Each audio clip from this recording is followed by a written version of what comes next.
Carlyle A Thayer is an emeritus professor of politics and a visiting fellow at the School of Humanities and Social Sciences at the Australian Defence Force Academy.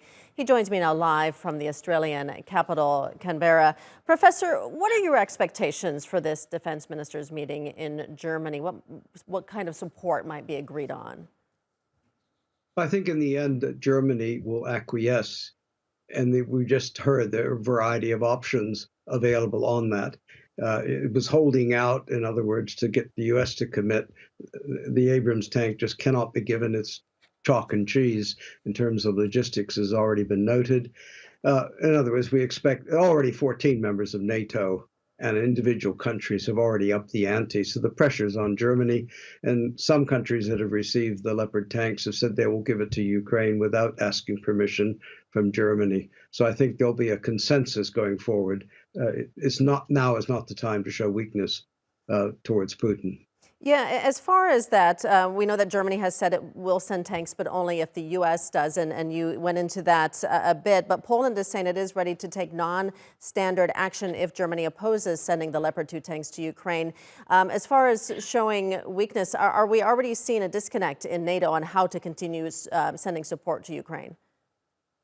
Well, I think the strategic question is how far can you keep aiming Ukraine without provoking an escalation by Putin of the type that he has threatened. At one extreme, we just heard Medvedev today raise the nuclear threat again, but also that striking long distance or an offensive that puts Russia in a very bad position is going to see a retaliation. And the question is how to play it so it doesn't impact on the NATO territories itself. So I think that's the German concern.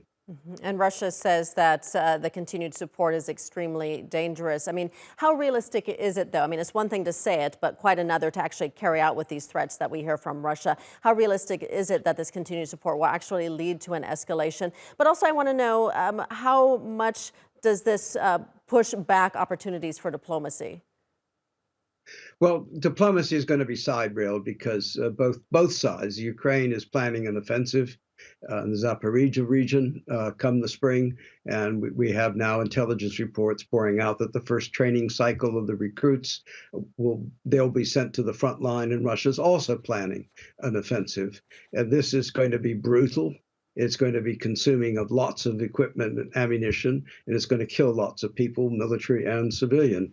So diplomacy is going to be sidelined. It can't be an option off the table, but now is not the time. And this is a testing moment for both sides. Can Ukraine sustain an offensive? Will it be forced into the defensive? Will Russia fail, not capture Bakhmut and have a symbolic victory? So this is where we're going now as we're moving from winter into the spring. All right, Carlyle A Thayer joining us from Canberra. Thank you.